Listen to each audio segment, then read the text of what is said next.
faisons la suite et l'église est en train de sonner, entendez-vous? Bien, c'est donc la suite de l'enregistrement.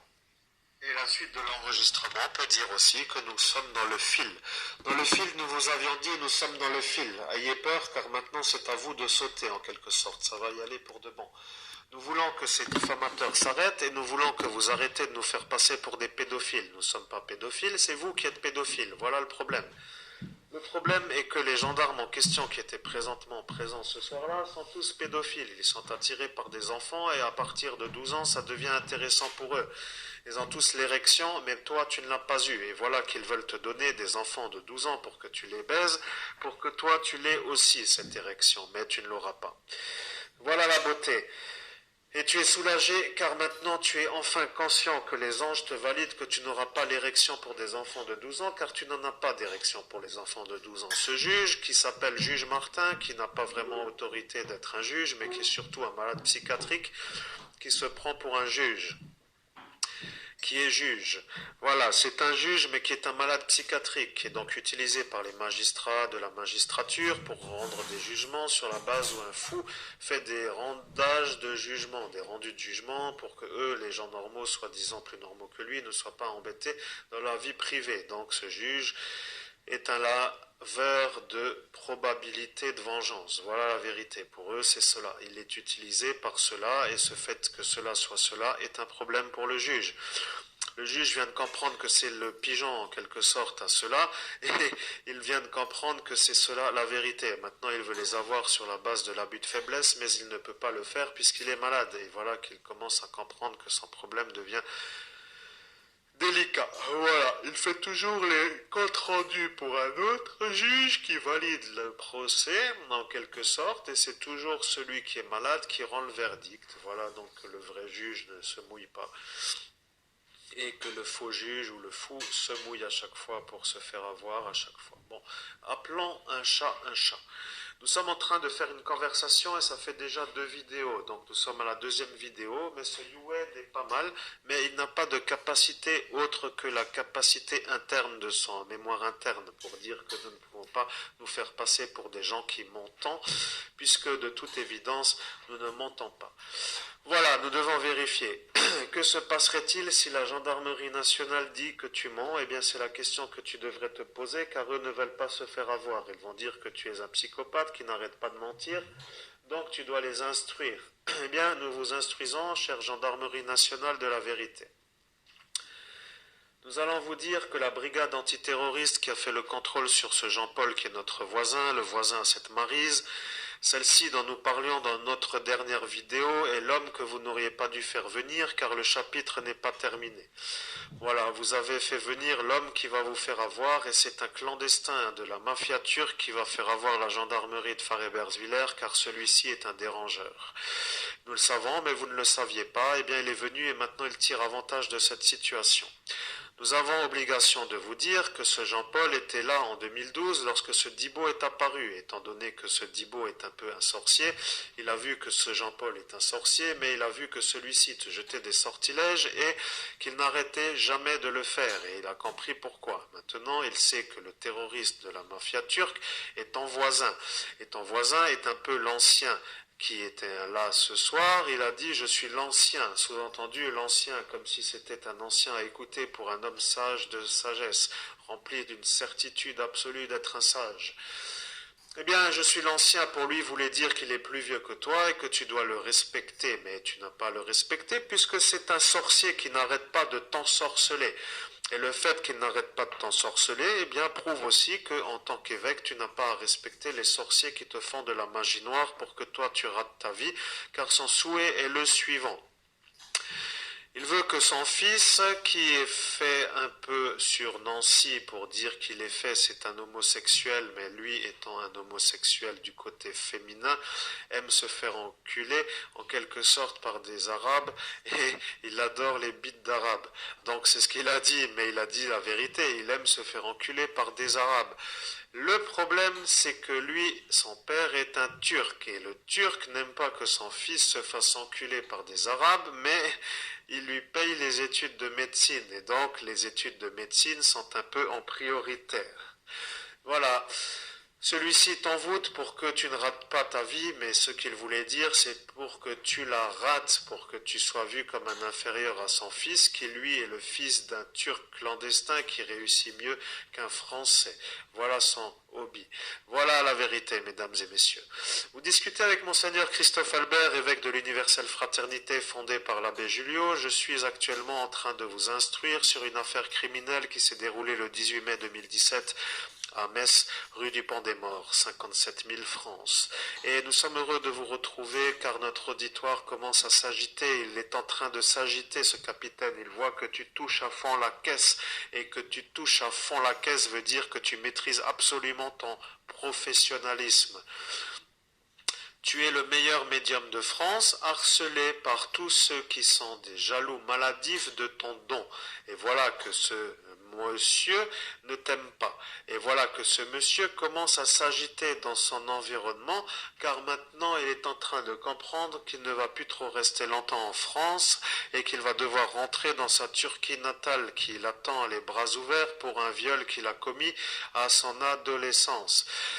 Nous savons la vérité, vous ne la connaissez pas, mais donc vous, en tant qu'homme qui nous diffamez sans arrêt, nous voudrions savoir lequel des deux a ses papiers d'identité français. Eh bien, nous allons vous donner notre numéro de carte nationale d'identité et nous voudrions savoir si vous pouvez comparer avec le virement qui a eu lieu le 18 mai 2017 à Metz, puisque ce numéro qui est un peu utilisé pour faire un transfert de fonds entre le tribunal, c'est-à-dire la Cour de justice, et notre homme, c'est-à-dire Christophe Albert, n'a pas eu lieu sur son compte bancaire. Donc nous devons vérifier, mais nous devons vérifier pourquoi vous ne comprenez pas. Et nous ne savons pas pourquoi vous ne comprenez pas. Donc, nous sortons notre carte d'identité nationale française. Et nous avons obligation de dire que maintenant nous arrivons à la vérification d'usage. Vérification d'usage qui est faite pour vous aider à comprendre ce que nous voulons dire. Il y a des informations qui sont le nom, et voilà. Voilà. Donc de toute façon, nous ne donnons que les numéros. Première ligne sous la photo. Donc la ligne la plus proche de la photo, nous ne donnons que les numéros. 5, 7, 3, 0, 8, 2. Voilà pour la première ligne. Et nous descendons dans la ligne du prénom. C'est-à-dire que nous donnons tout ce qui se trouve être autre chose que le prénom. Allons-y. 1, 1, 0, 2, 5, 7, 3, 0, 0, 9, 1, 9, 2. Le prénom est écrit. Ensuite, il y a les deux flèches. Et après, il y a JE7 6 0 3 0 8 6 MO. Ou est-ce un 0? Apparemment, c'est un 0. Voilà, M0.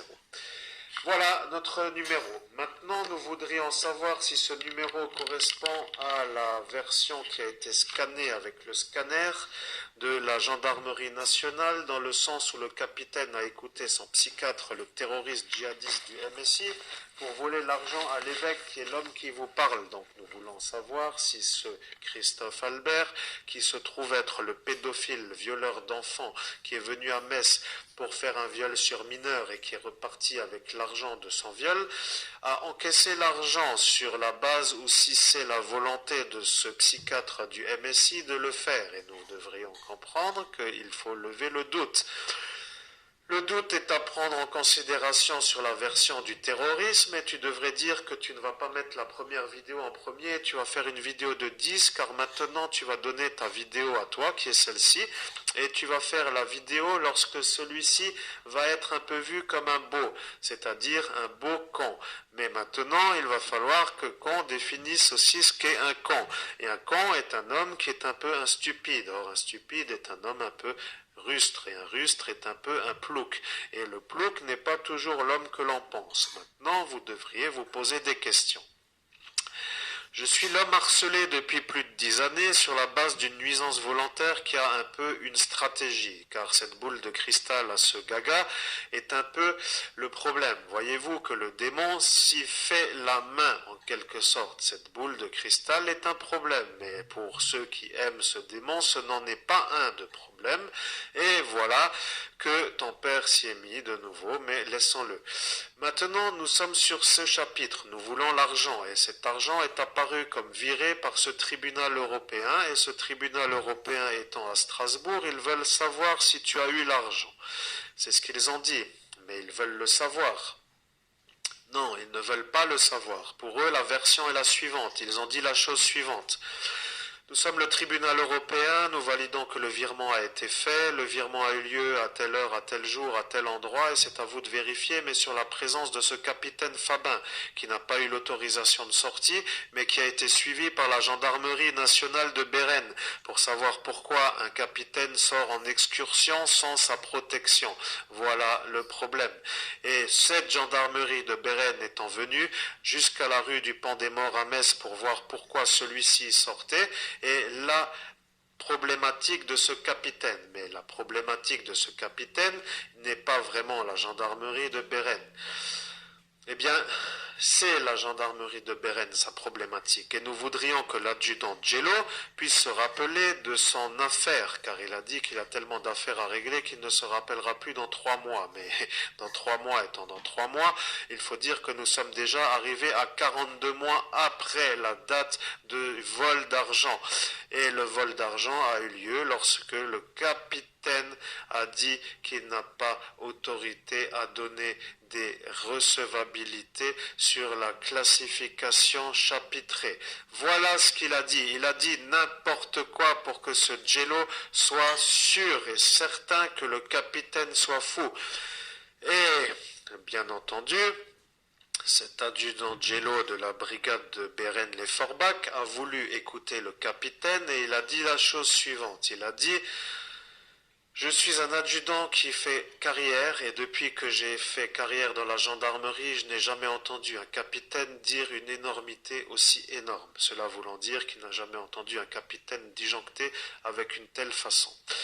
Il voulait s'en sortir de ne pas avoir fait la demande de sortie et de fait, il a fait l'homme qui disjonctait pour dire qu'à cet instant, il n'était pas dans son état normal pour qu'au cas où ça lui revienne, eh bien, qu'il ne soit pas vu comme un homme en état absolu de ses fonctions puisqu'il a volé l'argent. Voilà la vérité. Maintenant, nous y sommes. Le capitaine a volé l'argent. Et il a volé l'argent avec la manière de faire du psychiatre. Le psychiatre lui a donné la carte d'identité à Christophe Albert, le pédophile psychopathe violeur d'enfants de la mafia italienne, sorti de son CHS de jury aux environs de 23 heures présent dans la rue du Pan des Morts et qui a dit la chose suivante. Il a dit « Je suis Christophe Albert et je suis content de te voir, connard ». Et il a dit cela à l'homme qui parle en cet instant avec son dictaphone, qui s'appelle aussi Christophe Albert. Il a dit « Je vais faire un viol tout à l'heure et je vais te faire porter le chapeau et tu seras bien, après tu pourras toujours être vu comme un homme intelligent et c'est un peu mon plaisir. » Voilà ce qu'il a dit. Cela signifiant que son psychiatre l'a laissé sortir pour faire son viol. Et voilà que le psychiatre, qui savait à cet instant qu'il allait faire le viol, devient un complice de viol. Mesdames et messieurs, vous discutez avec Monseigneur Christophe Albert, évêque de l'Universelle Fraternité fondée par l'abbé Julio, et je suis le meilleur médium de France puisque je parle français. Le problème, c'est que mes affaires sont explosives. Explosives pour dire que cette affaire en est une d'affaires explosives. Et nous allons mettre cette vidéo en premier. Nous coupons volontairement maintenant. Au bout de 15 minutes, nous sommes encore à 13h53 et 55 secondes en avance d'une minute. Voilà, nous avons obligation de devenir des gens intelligents et des gens qui réussissent dans la vie. Et voilà que vous ne voulez pas. Voilà votre problème. Vous ne voulez pas que nous réussissions. Nous ne savons même pas pourquoi vous ne voulez pas, mais vous ne voulez pas. Et vous avez décidé que c'est vous qui allez nous imposer votre vérité, c'est-à-dire votre façon de voir comment nous devons vivre. Eh bien, votre manière de faire nous dérange, car maintenant nous allons vous instruire, que nous allons vous remettre dans vos pompe ou dans vos chaussures où votre problème se situe. Vous avez un problème psychiatrique, ce qui s'appelle la définition de qui doit réussir et de qui ne doit pas réussir. Nous n'avons pas à dire pourquoi, mais il semblerait que parfois il y ait des instruments qui sont utilisés contre l'État français. Et vous avez dit la chose suivante, l'église est en train de sonner. Eh bien, vous avez dit Christophe Albert est un terroriste, il ne faut pas l'écouter, nous l'avons entendu faire des prières en arabe, il a récité la sourate, les environnementaux peuvent le confirmer. Voilà qu'il se sent prévalu de vouloir faire cela car tu as récité une sourate, car à cette époque tu touchais à la spiritualité sur plusieurs plans de conscience, mais pour une évolution spirituelle, cela signifiant que eux n'ayant aucune vie spirituelle ne peuvent absolument pas comprendre pourquoi tu es devenu évêque et ne peuvent même pas savoir comment tu peux faire le résumé de la soirée, puisque maintenant tu es en train de dépasser 15 minutes. Mais tu as dit que tu feras une vidéo de 20. Et une vidéo de 20 voudront dire une vidéo de 20 minutes. Et tu viens juste de te rappeler de ce chapitre. Et voilà que ce chapitre est le bon chapitre, car dans les 5 minutes qui restent, il va y avoir les discours que eux ne veulent pas que tu mettes. Car ils ont dit la chose suivante, ils ont dit, lorsque cette vidéo de 15 sera finie, nous serons tranquilles. De toute façon, il est peu probable que cela arrive.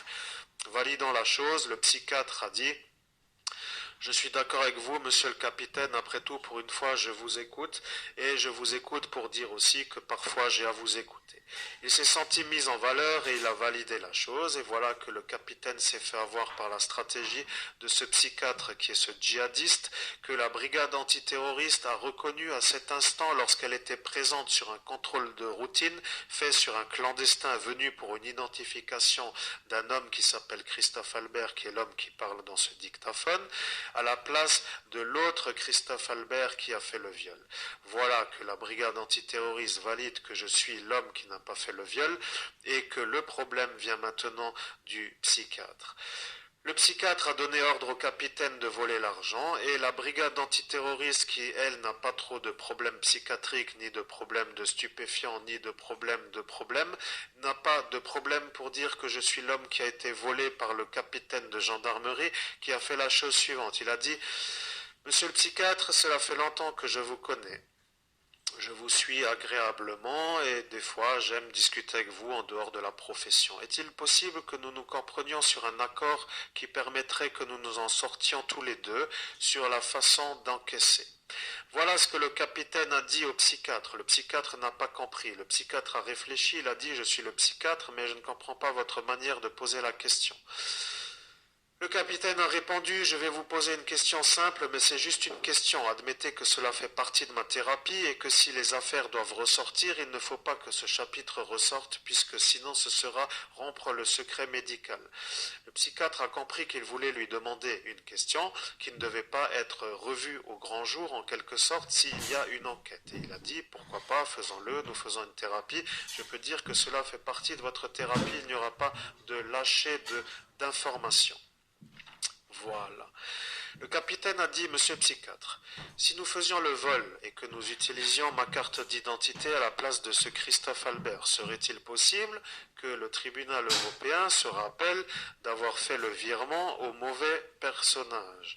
Et voilà que le psychiatre a compris ce qu'il voulait dire et il a dit la chose suivante pour ajouter, éventuellement nous pourrions partager. Voilà ce que le capitaine a dit au psychiatre. Et le psychiatre a dit, nous ne savons pas et nous ne sommes jamais allés dans ce chapitre, mais c'est délicat. Voilà ce que le psychiatre a répondu et le capitaine a dit, dans ce cas-là, si c'est délicat et que personne n'y est allé, j'irai et je ne partagerai pas, je vole l'argent.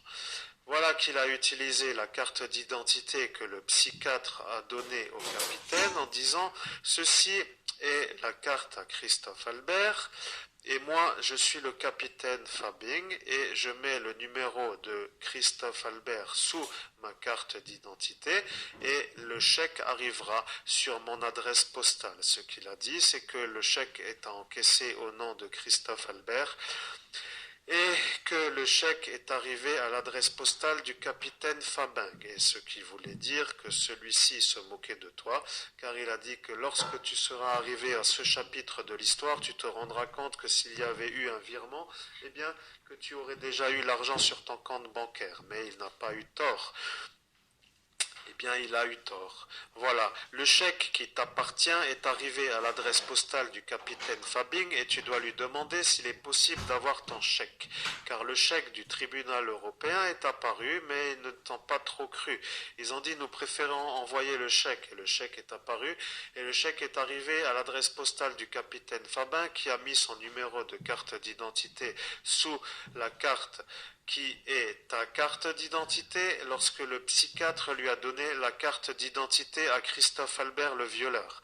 Voilà que l'autre est au CHS, qu'il est déjà rentré avec son équipe, que ce psychiatre a sa carte d'identité qu'il doit lui redonner le jour d'après, et que ce psychiatre a donné la carte à son patient au capitaine, que le capitaine a compris qu'il fallait faire la manœuvre, mais pas comme le psychiatre voulait, car le psychiatre voulait que ce soit son patient qui vole l'argent, et le capitaine a mis sa carte d'identité avec son adresse au-dessus du numéro de ce pédophile violeur d'enfants qui est venu faire le viol en pleine rue à Metz au moment où toi tu faisais ton ascension spirituelle, c'est-à-dire ta soirée. Et tu es dégoûté de l'entendre, mais ton chèque est arrivé dans la boîte aux lettres au capitaine Fabing et ils n'en font pas un deuxième.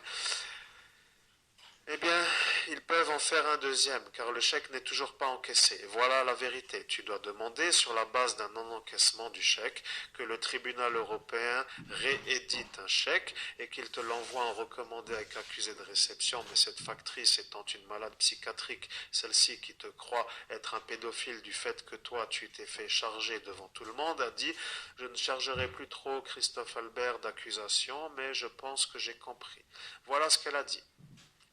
Elle en a déduit que tu étais un pédophile. Or, elle a été gentille pour ne pas l'être, car cette factrice qui se dit être une gentille est tout simplement une sorcière qui se dit être une gentille et maintenant elle ne t'aime plus. Elle voit une auréole et elle doit livrer des colis Prime. Pour toi, c'est un détail, mais tu dois continuer à acheter car tu n'as pas de voiture. Elle a dit à chaque fois que je vois ce colis Prime arriver, j'ai des crises de nerfs car je dois livrer un pédophile. Maintenant, il faudrait qu'elle comprenne qu'elle s'est fait avoir par tout un tribunal en quelque sorte, puisque tout ceux-là qui étaient présents à cet instant voulaient te faire passer pour un pédophile violeur d'enfants, et tu as dit au final que j'en ai strictement rien à foutre des 20 minutes, car je dépasserai 20 minutes et je raconterai ce que j'ai à dire jusqu'à ce que l'envie me passe ou que la durée soit adaptée. Voilà, donc tu continues au-delà de 20 minutes, pour ceux qui se posaient la question. Donc cette factrice étant visiblement, visuellement présente à Metz ce soir-là en termes d'énergie physique, elle était en rue. Cela veut dire pas en rut, c'est-à-dire qu'elle était en train de marcher dans la rue et que comme par hasard, elle est tombée sur toi. Nous disons comme par hasard car c'est encore une environnementale. Donc il va falloir vérifier. Qui est le gang en question qui veut voler l'argent à l'évêque? C'est un peu la question que vous devez retrouver, ma chère brigade antiterroriste. Je crois que je vais rouler avec vous, car eux ne veulent pas du tout que je roule avec eux. Sous-entendu que si je roule avec eux, eh bien, ils vont se faire avoir. Ils ne peuvent pas me supporter et ils savent pour quelle raison. Mais vous êtes plus ou moins compréhensif. Et plutôt que vous savez maintenant pourquoi ceux-là ne veulent pas, et maintenant nous devons dire aussi une autre vérité. Nous sommes des brideurs, nous adorons brider et nous bridons à l'international et nous bridons sur les chapitres qui sont le commerce international de marijuana et nous avons des variétés en arrivage.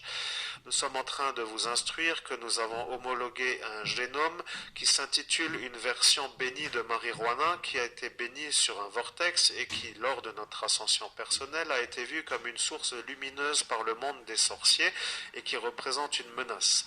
Maintenant, vous avez compris pourquoi nous sommes haïs par tout le monde, mais voilà que le monde de la magistrature va s'agiter sur ce problème, puisque ça leur revient avec ces 8 autres soirées lobotomie, comme ils aiment le dire, où ils ont dénaturé 8 autres personnes sur la voie publique de la même façon que moi, l'homme qui parle. Mais cela étant un peu à vérifier, qui sont ces 8 autres personnages, nous ne le savons pas.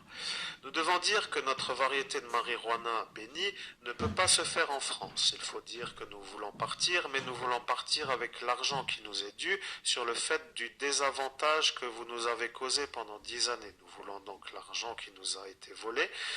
Et à partir de là, nous voulons faire notre projet qui est de la construire sur le plan terrestre. Et le plan terrestre signifiant dans ce monde visible. Le monde visible étant là où nos pieds sont au sol, c'est-à-dire sur cette planète Terre. Il faut répéter la chose suivante, mais eux ne veulent pas cela. Donc ils ont dit, cette marijuana est un problème, mais il est difficile d'être certain. Bien entendu, il est sûr et certain que vous n'êtes pas bête. Et bête voulant dire des gens idiots. Idiots voulant dire des gens qui ne font pas des vérifications de routine. Et vérifiant si Seb Xavier sur Facebook est un problème. Nous avons un peu l'obligation d'être précis. Seb Xavier, entre parenthèses, Christophe KRIS, espace TOF, fermez la parenthèse, chapitré dans la rubrique facebook.com, seb.xavier. le chiffre numéro 9. Voilà que vous avez le fascicule. Le fascicule étant la vérité, vous avez la preuve absolue que la marijuana est un médicament et vous continuez à nous harceler sur la base de nos idées religieuses ou politiques, ce qui s'appelle un délit d'opinion. Et le délit d'opinion est un peu pour vous, car tous ceux qui me harcèlent sur la base où je suis un homme qui les dérange sont tout simplement les dictateurs pour moi, et c'est eux qu'il faut avoir, même si cela vous déplaît. Vous devenez donc un peu l'ennemi du Front National, puisque ce parti politique a une aversion à 100% de cette marijuana, mais en ayant une aversion à 100% de cette marijuana, eh bien, ils deviennent des complices d'un crime contre l'humanité, et ça redevient beau pour dire que ça se complique. Nous adorons les histoires compliquées, mais nous voulons l'argent, et nous voulons l'argent, même si nous devons vous défoncer à tour de bras, et nous allons commencer, car ceci est juste une introduction à la défoncerie. Voilà, mesdames et messieurs, nous allons peut-être faire une pause pour cette courte introduction, puisque maintenant vous avez compris que nos adversaires sont assez nombreux. Ils sont tous autour de nous et personne ne veut les arrêter. Et personne ne veut prendre notre plainte, puisque le capitaine en question ne veut pas se faire avoir. Car quoi qu'il arrive, il a dit la chose suivante à ses effectifs, il a dit la chose suivante, écoutez bien. Je suis le capitaine et j'ordonne à mes effectifs de ne pas prendre les plaintes de Christophe Albert, qui est un violeur multirécidiviste et qui de fait est encore une fois mis en examen pour autre chose. Voilà que ça recommence et nous avions déjà cru qu'à cette époque nous l'avions calmé pour de bon, mais maintenant que ça recommence, ça commence à nous déranger. Voilà ce qu'il a dit, mais lui faisait allusion à ce Dibo. Or ce Dibo étant l'homme que le capitaine a couvert, il ne veut pas que ça ressorte, et voilà que l'ADN est un problème pour ce Nicolas, l'ancien président, à cause de son JDM. Mais nous sommes coincés, mais nous avons la brigade antiterroriste à nos côtés. Oui, la question se pose, que se passerait-il si cet ancien président était un terroriste pour les Français? Eh bien, la question se pose, mes chers amis, car la question se pose pour de bon, vu les inconvénients que nous avons. Nous avons donc chapitré que cela fait longtemps que vous nous faites passer pour un pédophile, que cela fait longtemps que vous nous faites passer pour des violeurs, que cela fait donc un petit moment que vous n'arrêtez plus avec vos accusations et que personne ne veut nous dissoudre, dans le sens nous laver de nos problèmes qui sont tout simplement vous-même, en fait. Vous devriez vous dissoudre vous-même pour que nous puissions vivre. Or, vous ne voulez pas, sur la base où vous êtes sûr d'avoir des certitudes, de nous accuser d'avoir fait des choses que nous n'avons pas faites, et voilà que votre problème va ressurgir. Nous avons obligation de finir en 30 minutes, il est déjà maintenant la 27e minute et 55 secondes. Voilà, donc nous avons fini avec notre chapitre introductif. Toutes les vidéos présentes sur cette chaîne YouTube sont une introduction. Vous avez peut-être compris, peut-être n'avez-vous pas compris. Nous voulons l'argent, l'argent qui a été volé. L'argent qui a été volé par, oui, l'argent qui a été volé. L'argent a été volé par le capitaine Fabing qui a le chèque sur la base où le chèque est arrivé dans sa boîte postale avec la stratégie du psychiatre du MSI pour que nous ne puissions pas vivre, et de fait ceux-là veulent la maison du 13, et la 13 est entre le salle Saint-Jacques et l'église, et ça fait le bonheur du sorcier de Metz qui se dit être l'évêque. Et voilà que chacun s'y retrouve et que le complot s'installe. Ce gang est assez délicat à dissoudre, mais nous allons le dissoudre car nous sommes un peu des gens intelligents. Notre homme qui se dit être l'évêque, et qui est l'évêque, a tout simplement eu une pensée dans sa tête. Il a dit la chose suivante, et nous le retransmettons car de notre plan de conscience, nous avons pris cela pour une belle phrase. Il a dit la chose suivante, mais nous sommes les anges et nous traduisons la pensée qu'il a émise dans sa conscience. Il a dit la chose suivante. Tous ces ploucs qui me prennent pour un plouc vont comprendre ce qu'est un non-plouc. Voilà ce qu'il a dit. Et voilà que la vérité va être dite. Maintenant, vous avez compris que tous ces ploucs, c'est un peu vous pour lui, vont un peu avoir du mal avec un homme qui n'est pas un plouc, qui est l'homme qui parle avec ce dictaphone et qui est pris par tous ces ploucs pour un plouc. Voilà ce qu'il veut que vous compreniez. Vous avez voulu l'enterrer, vous n'y arrivez pas. Vous avez voulu lui voler son rein, vous n'y arrivez pas. Vous lui avez volé son argent, mais ça vous revient. Et même le lobotomiseur de la police nationale a eu une genre de problématique avec un jackknife qu'il a mis hors service. Voilà le vrai problème pour vous, mais c'est un peu le fil conducteur. Qui va se laisser tuer par des malades mentaux qui n'ont pas le droit de le tuer? Mesdames et messieurs, réfléchissez et belle journée.